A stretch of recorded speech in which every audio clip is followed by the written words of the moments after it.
So today I'm answering a question from a viewer who asked Elliott, how do I live a positive life? And that's a really good question, especially if you're steeped in what you would refer to or determine is negative, right? So if I'm living in a situation or I have a circumstance that I don't like, well, then it's negative. And so our viewer probably wants to know how I can get a little bit less negative and a little bit more positive. How can I have more positive experiences and get maybe more of the things that are pleasing to me, the things that I want, the things that we would determine as so-called good, right? How do I get the good without the bad? Or how is it that I feel like everything is bad and I just want to get a little bit of good? This is a totally legitimate question given the matrix that we're living in. And I'm going to use that term lightly but poignantly, and I'm going to come back to it. So right now, you're watching me on this screen, right?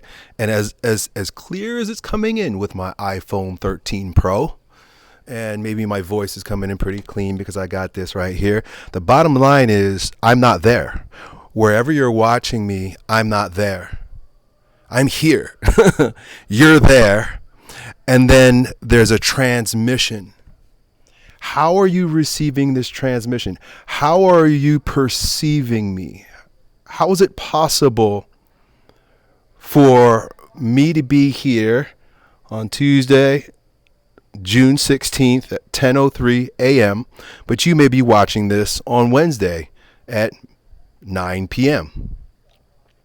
Because of a matrix.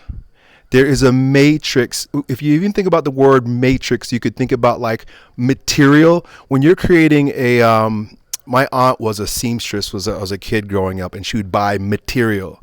And material is patterned matter, right? So if I would take a look at like even if you look at this, right? If you look very closely at your clothing, there's pattern matter. There's a pattern. There's a matrix, right? The word matrix doesn't come from the movie Matrix. We just use it. But there's a matrix within the pattern of this matter. And we know it's true because we could look at the shirt and we know that somebody created this, but somebody also created the internet. Someone else, I'm better off saying, harnessed the power of producing a matrix, a imagery matrix that you could now perceive me through, right? Even my sound. So both physical or optical and audible matrices are made up of matter. And I'm going to get to your question about positivity, but we need to understand this sort of didactic or dualistic or yin yang, up down quality, this dualistic quality of all matrices. So when you're watching me on this screen, you're literally looking at a matrix of zeros and ones. That's why we call it digital. It's digital. You're getting zeros and ones, and how those zeros and ones are patterned produce a matrix. And we have like this dynamic matrix going on. I'm not really there. You're watching a matrix of me. Even sound, to a degree, is a matrix of, well, peaks and crests, right? If you were able to look at, well, so for example, my audio thing has a frequency producer. I can see how high my voice is going or how low my voice is going, right? I can see it, but the whole time it's a up and a down. There's no in between. The line is either going up or it's going down, up or down, up or down. Now it may be moving in different peaks and crests, but all the while, no matter how big the peak or the crest, if you zero in, it's just ups and downs. We call that frequency, and it looks like vibration.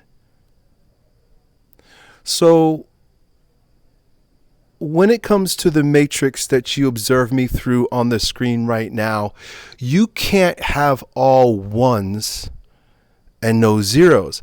If there were all ones and no zeros, the whole thing would fall apart. If there were if for sound frequency to be perceived, there was all up and no down, there would be no frequency. There would be no frequency to tickle my ear drum, right? It's these sound waves, right? What do we call them? We call them waves, sound waves. What is a wave? Wave does this. A wave has to do this. It has to have the up. It has to have the down. Otherwise, the matrix does not exist.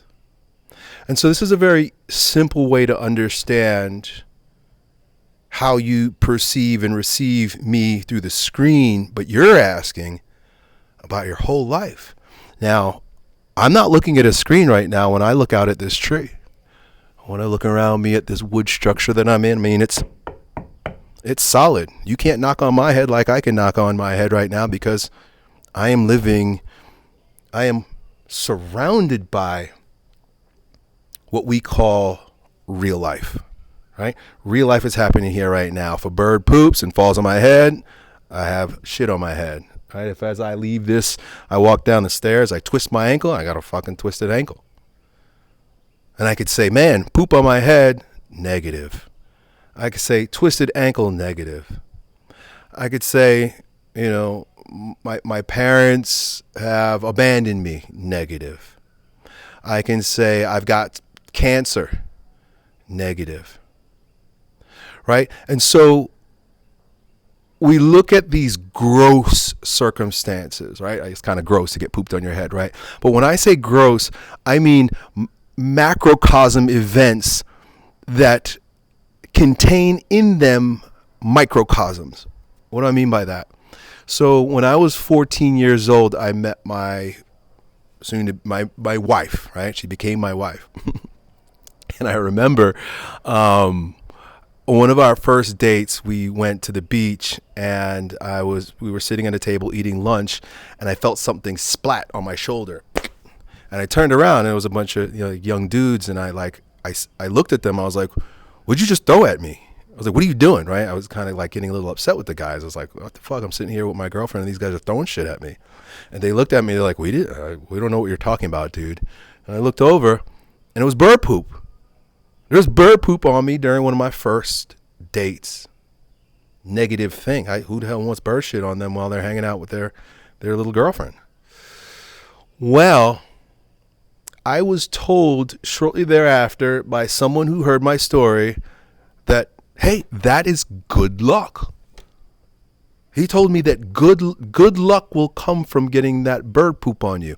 And so this is apparently, I don't know, a superstition or a tradition or something that somebody told him, that if you get pooped on you, there's good luck. Well, that poop on me, I wasn't too happy about it. I had to go clean it off, and it was a little embarrassing. But I just find it, I don't know, curious, interesting that poop on my shoulder set into motion a relationship that would carry me into beautiful seasons of my life. She became my wife, and we have children. I'm actually out here camping with my son right now, and we have a beautiful marriage. Was that poop on my shoulder negative, or was it positive? I don't know if I look at the macrocosm of that event, right? I mean, we live in a world of macrocosms and microcosms, right? It's like here's an interesting thing that physics teaches us, that like within these material things, right? Like my watch, there are tiny moving particles. Like this is not solid. Although I think I experience it as solid, but inside there are things that are like vibrating, things that are moving in and out of existence. They even say, right, boom, boom, boom, boom, boom. Like there's this going on, and my watch itself is a macrocosm of tiny little frequencies inside it. This is just physics. I'm not making this stuff up. This is physics.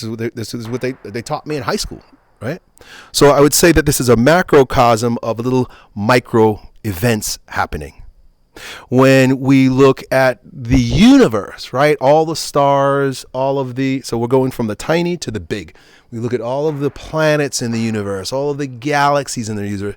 It is a macrocosm, a giant macrocosm that includes the microcosm of Earth, or of America, or of my home, or of my being.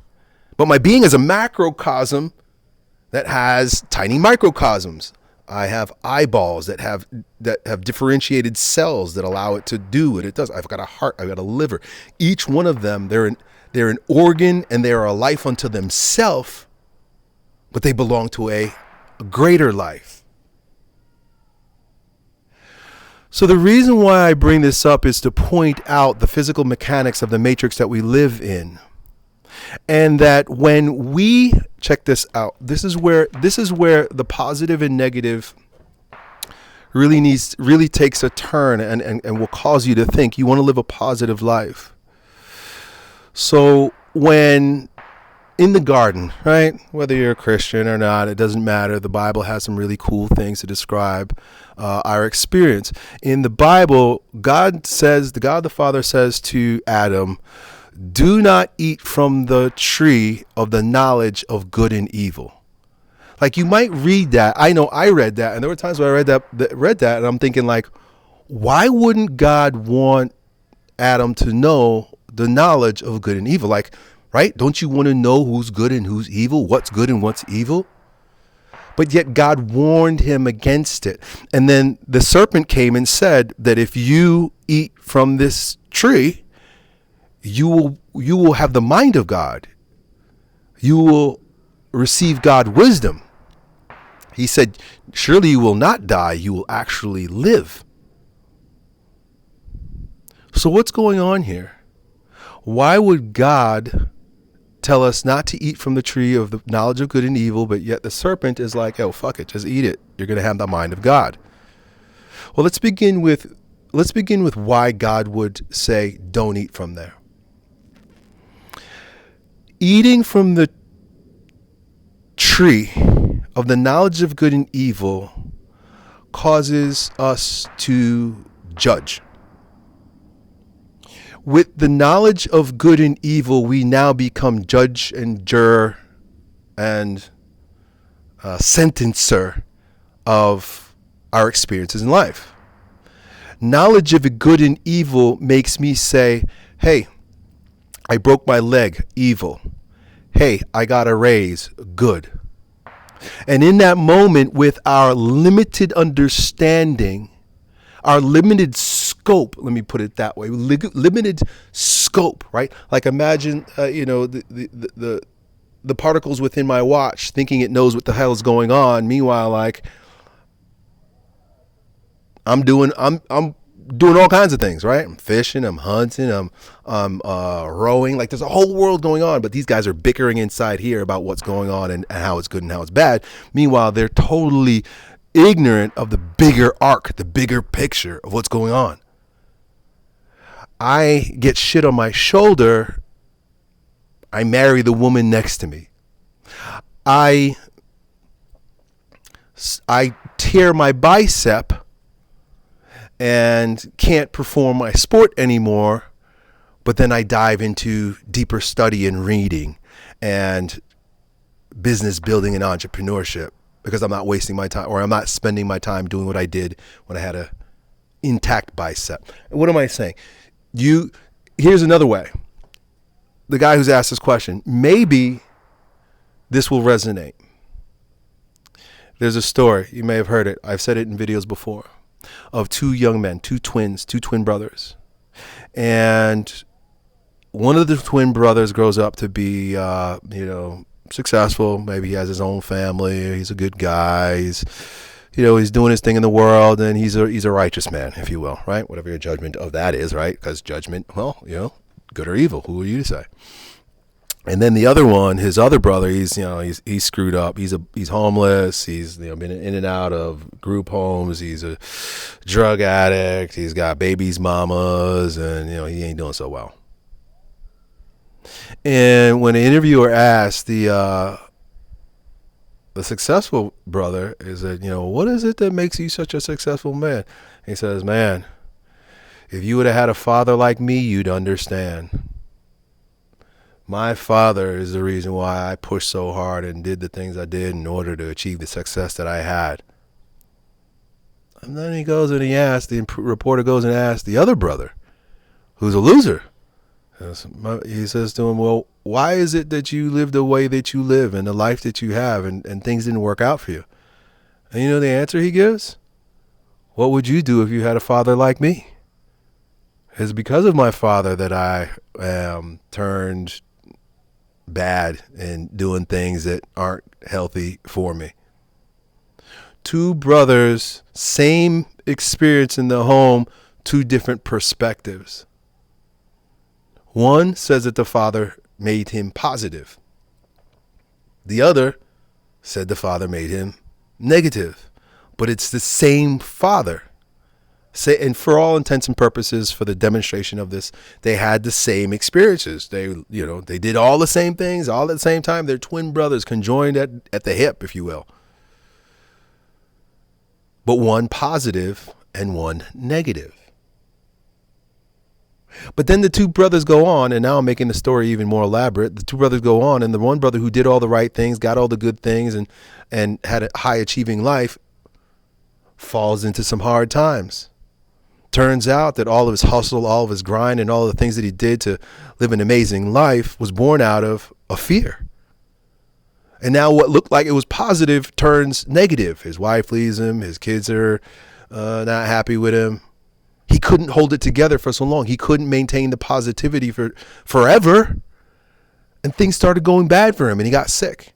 Just like Job, right? Job's life was beautiful in the book of Job. Job's life was beautiful. And then all of a sudden shit turned bad. Job understood something that most of us don't, and maybe I'm going to refer to that in a moment. But you look at the other brother, the interviewer asked him why your life was the way it was, and he says, because, I'm a loser because of my dad. But then that man hits rock bottom so hard that he bounces up higher than ever before, and he overtakes the quote unquote success of his other brother, because now he realizes, man, I was wallowing in my sins. I was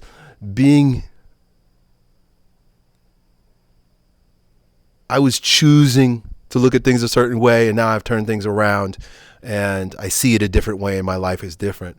Who's positive and who's negative? Who's positive and who's negative? When we operate out of our fallen nature. Let me lay this out for a moment. So back to the garden. What happened when Adam and Eve ate the fruit? Right? They ate the fruit from the tree of the knowledge of good and evil, and they fell. They fell. And you could say that they fell into a third dimension. They fell into a didactic dimension. They fell into a matrix, a dimension there's a fabric, a matrix fabric that now they experience and judge good and evil. But there was no knowledge of good and evil. There was no experience of good and evil. There was no judgment of good and evil prior to the fall. So maybe before the garden, we were living in a fourth, fifth, sixth, seventh dimension. And in these different dimensions, the frequencies, they are experienced differently. You know this is true because when you watch a television show, or you're watching me right now, am I third dimension? Am I 3D? No, I'm 2D. But if you were sitting next to me right now, you'd be having a totally different experience of me because now we are actually 3D. And when we start to have conversations like we're having right now, which rises above duality, we're operating in the 5D. The 5D doesn't have physical dimensions. It's not a physical matrix. There's no positive and there's no negative in the fifth dimension. Now, how do I know? Well, I could just say that it's not. If it's the fifth dimension, it's another dimension, it's not the third dimension. And I know a heck of a lot about the third dimension because I was born into the third dimension because humanity has fallen into the third dimension. That's why we live in a fallen world. We didn't like trip and fall and hit our face on the mud. We dropped frequencies. Our consciousness became more concrete. And this is the truth of how we experience life on earth in the third dimension. So we cannot deny it and say it's not true, right? If you are experiencing what you call negativity, it doesn't mean that you're not experiencing the thing that you're experiencing, but your judgment of it is born of our fallen nature. It is only by our fallen nature that we begin judging what is positive and what is negative. But in God, above that, in the garden, if you will, when we're friends with God, that doesn't exist. Because God is one and all things are in God. If what I just described earlier as the macrocosm universe with all the galaxies, and then the microcosm universe of all the particles, God stretches from one end to the other. But he's not any of the things. He's the foundation of the things. And for a thing to have a foundation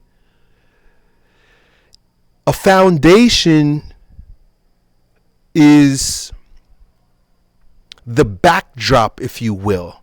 The backdrop for everything else to happen. If you look at, like, if you are watching a Broadway musical, right? If you're watching a film, or not a film, but you're watching a live reenactment, a play. There's the stage. You call these people stage actors. There's the stage, and then there are the actors.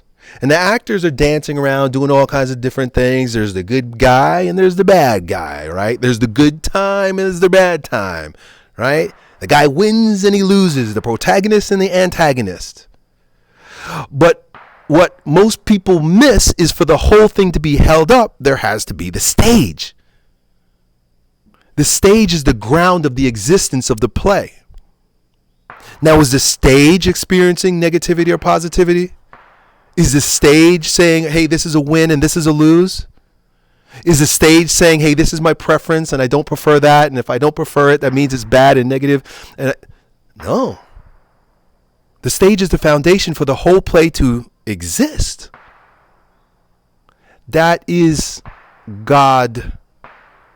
That is God knowledge. That's God understanding. That's resting in God. That's abiding in Him. That is the peace. Jesus Christ says, I come to give you peace. He says, peace I bring you, my peace I leave you, but not the peace of this world. In other words, he's saying not the peace that you think that you should have, right? When you are hungry, you feel like you're going to die, you need material meals to maintain your positivity, right? That's why people get hangry, right? People get hangry because they're allowing the body to dictate its necessity or its demand for a piece, right? A piece of food. I need some peace. I got to eat something. And we tend to give our power to that food. Like, okay, the food gave me peace. When I was young, guys used to call girls, that piece. Yo, that's my piece. So I love that piece, that dime piece, right? I don't know. I grew up in the 90s and that's what they call girls. Peace, right? When we let her become our peace, it's like the guy who needed the food to have peace, or the guy who needs the drink to have peace.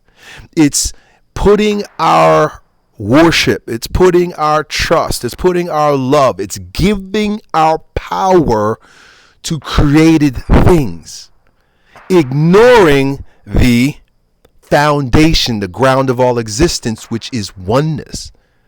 There is no, in, I think, Isaiah, the prophet produces from God and says, I create good, I create evil, I create the light, I create the darkness. I, your God, the Father, create all these things. God never ever says, I will only give you good things.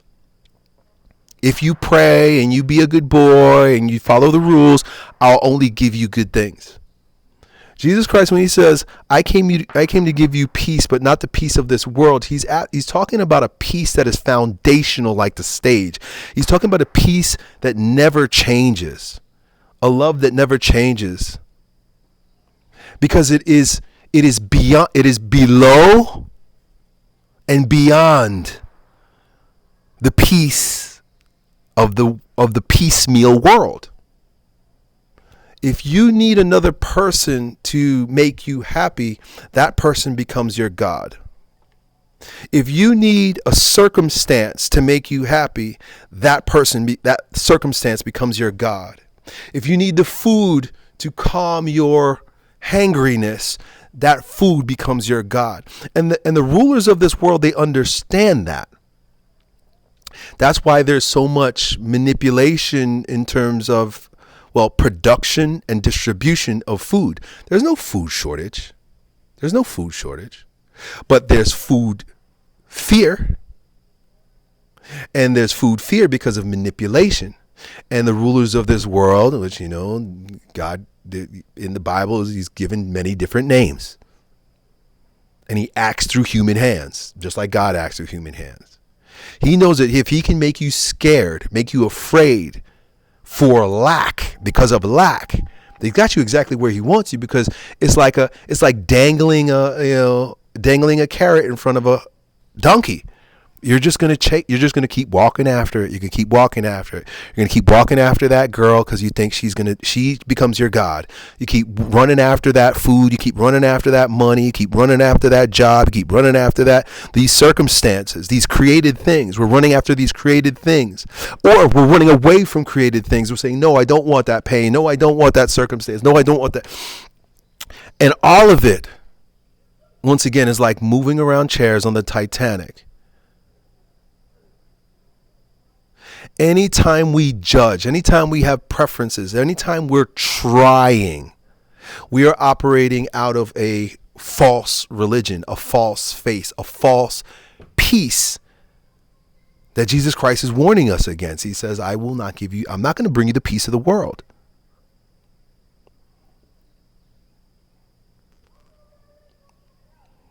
So much I could say about this. It's a beautiful thing.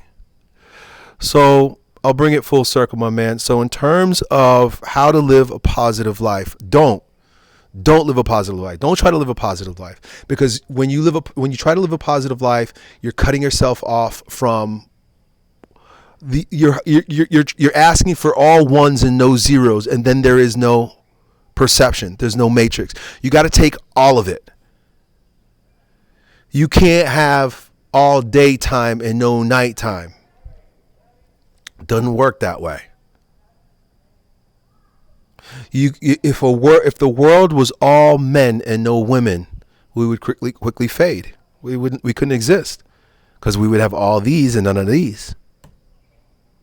If the world was all these, all women, they, like a lot of these strange feminists will say, like, we don't need men. We don't need men. Well, really? Well, what are you going to do? If there's no men, there's no life. If there's no woman, there's no life. If there's no positive, the male is positive. The male represents the positive pole. You saying I want to live a positive life and positive only is saying that I want male only. That's kind of gay. Of course, I'm being facetious, but don't you want the whole? Right? Don't you want the emptiness? Don't you want the void? Don't you want the darkness?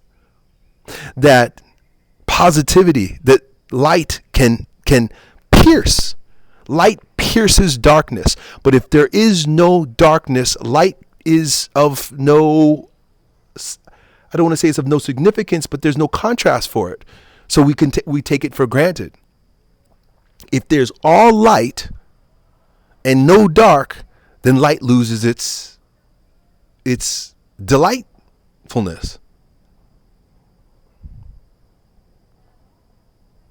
If you have all positivity in your life, you will hate it.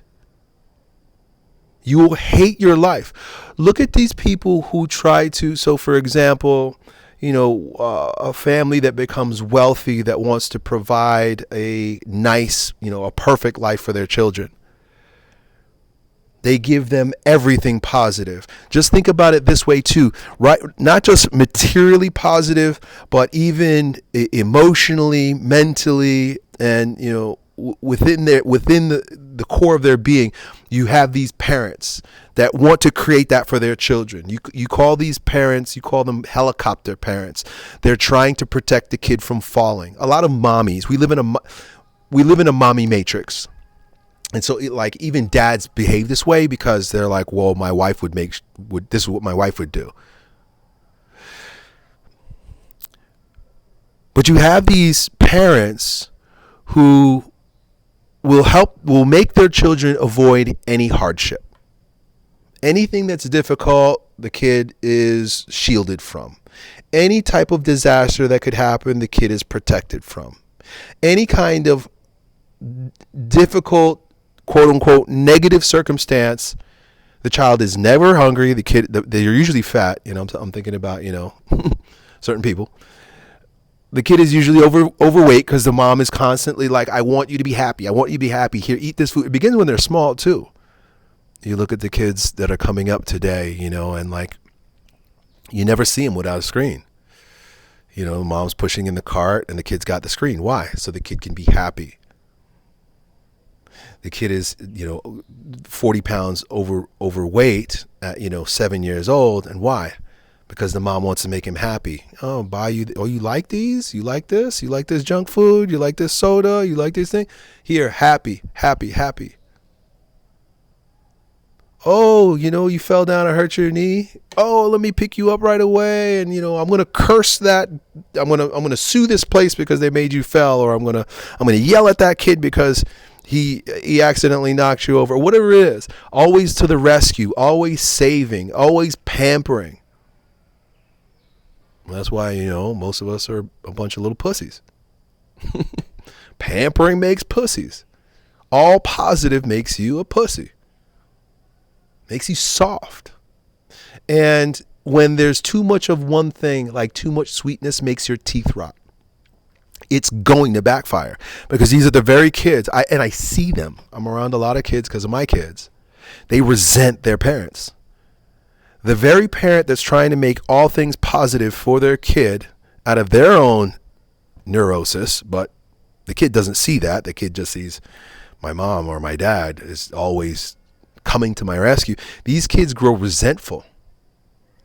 They want some negativity. I even remember this a little bit when I was becoming a teenager, and I grew up in a good home. My parents didn't spoil us, but unlike most of the kids that I ended up hanging out with, I came from a good home, 2 parents, and my parents, they were middle class, but we did well. We went on vacations once a year, and we had more than enough. We got gifts on Christmas. But I would go to school with kids that didn't have that, and they kind of had a chip on their shoulder. But I remember, this is foolishness. This is all born out of the dualistic mind, of good and evil. This is how stupid that concept is. I remember growing up, in a positive environment with most people would look at and say this is you came from a good home, but I resented it because I saw other kids having the opposite that didn't have good homes, and their dads weren't always on their ass. They were kind of left to their own devices. They didn't really have rules and boundaries in their home, and I wanted that. I resented my dad because he made us be home by nighttime. We had to come home for dinner. We couldn't go out on Sundays. And my dad had all these friggin' rules, and I was like, damn, why couldn't my dad be more like one of these dads that let their kids just do whatever? I see them out at all times of night, right? Their dads never yell at them. To me, my dad was negative. And that was a positive circumstance. I wanted that because of my judging mind. And any judgment that we make is false. We cannot judge and be right, because it's like the tiny particles in my watch, railing against something. But like, I know that's not a great example, but it's like it's perceiving from the microcosm and thinking that you have some authority or understanding of what's actually going on in the macrocosm, the arc of your life. If right now your life is difficult and you're calling it negative, remember, for sound frequency to actually penetrate, it's got to do this. You need the down to have the up. You need the yin to have the yang. The greatest love story ever told. This is what Christians like to call the gospel. The greatest love story ever told. How does it peak? It peaks with some bad shit. Jesus Christ, the God man who came to liberate, is murdered. How could that possibly be a good thing? That's horrible. Horrible. But at the end, what? Oh, there is a redemption. There is a resurrection. There is a new life. But he had to die for the new life to rise. The phoenix has to burn if he's going to rise. You got to be wounded if you're going to grow in the womb. There has to be a cut. There has to be an opening. Right? Golf cart.